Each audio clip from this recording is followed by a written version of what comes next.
You are now at Old Fort Johnson National Historic Landmark. This is the home of William Johnson, who I like to say was the most famous man you never heard of. Johnson built it out of the profits that he made in the fur trade, and it was originally built for his use, for his family, to represent and sort of an English-style manor house for him to show off the money he had made. It was the biggest private house in the Mohawk Valley west of Schenectady when he built it. It's been a landmark since 1974. It's been operated as a museum for 113 years. National Landmark actually is a designation from the Park Service that is a level above just a National Register listing. It means that this house has a national, if not international, importance. It's one of the most unique properties, and in 1970 that enabled us to get a lot of grant money to actually restore the house. Old Fort Johnson was in private hands from the Johnson era on. For a little while during the American Revolution it was held by the state. But then it was in a succession of private families who lived here. If you were to look at our sort of historic photo collection, we are almost a museum of museum history. Every couple of decades it gets redone, redecorated, reinterpreted. But what you see now is primarily from the 1970, late 1970s, early 1980 restoration.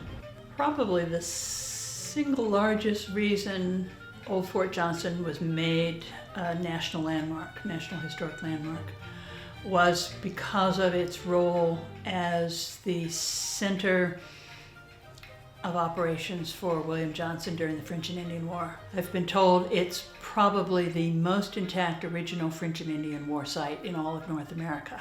And in terms of the significance, it's not only that you can stand in a hallway where Joseph Brant and Molly Brant and English visitors stood, but you're at a place where Native Americans from the northern part of the colonies actually gathered to support the British. This is not an American story, this is a British colony story.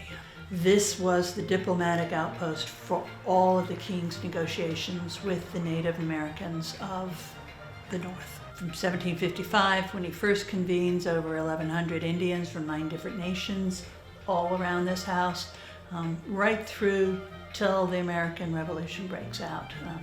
This is the King's representative. Sir William is the man with orders direct from the King. He's not going through county government. He's not, the local guy. He is the King's representative in all diplomatic relations. So they're really working on an international level. That's how important this guy was. And we never hear about him. I never heard about him growing up in school because I didn't grow up in New York State. But if you had been anywhere in the colony of New York in 1770, 1750, 1760, you would have heard of William Johnson. He was a name you knew and a guy you say, wow, he's amazing. In terms of notable artifacts, we like stuff that helps to tell the story of what happened to people in the Mohawk Valley. So we have a couple of pieces of furniture that have stories that are connected with the Revolution and the things that happened, the Loyalist raids that swept through here between 1778 and 1782. We use the property in a lot of different ways.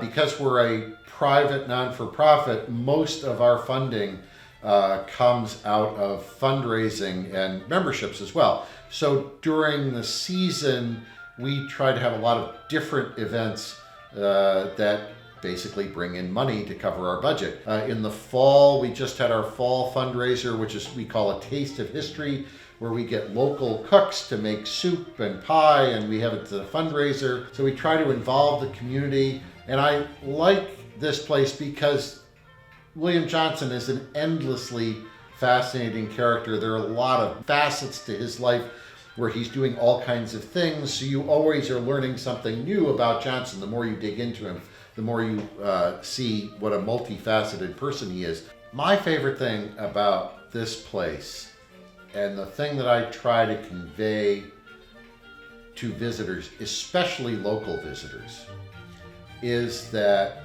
if you want to see some place where you can see how America developed, it happened here on this spot. I never get over either just looking out the window or traveling in the Mohawk Valley and thinking about the fact that, yes, this is the place where the revolution happened. And it literally is right there for you to reach out and grab it. And I never cease to be amazed by that, no matter how long I live here.